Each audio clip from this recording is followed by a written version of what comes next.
Hello, মালিককে phone দে। কি নাম বলবো? আমার গলা শুনে বুঝে যাবে, ফোন দে ওকে।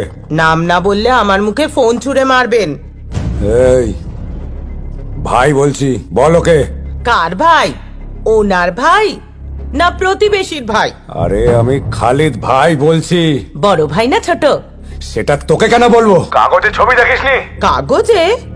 ইংরেজি না বাংলা? পাগল মেয়ে ছেলে। আমার উপর চেঁচাবি না, যা, তোর সাথে আমি কথা বলবো না। তোর মালিক বাড়িতে আছে নাকি নেই সেটা বল। উনি এখন বাড়িতে নেই। মিথ্যা কথা বলছিস তুই। ও বাড়িতেই লুকিয়ে বসে আছে। মালিককে ফোন দে, নাহলে ফোনে ঢুকে মারবো। আমাকে যে মারবে সে এখনো জন্মায়নি। তোর যদি বিশ্বাস না হয় নিজে এসে দেখে নে উনি আছেন কি নেই। এই পাগল বুড়ি, যখন মালিক আসবে বলবি আমাকে ফোন করতে। নাম্বার বল। 00793। আরে ধীরে ধীরে বল। 00। এত ধীরে বললে আমি ঘুমিয়ে পড়বো। এই তোর মালিককে বল 10 কোটি টাকা না দিলে প্রাণে মেরে দেবো। 10 কোটি? তাও তোকে? আরে 3 মাস ধরে আমি মাইনে পাইনি, তোকে কোথা থেকে টাকা দেবেন?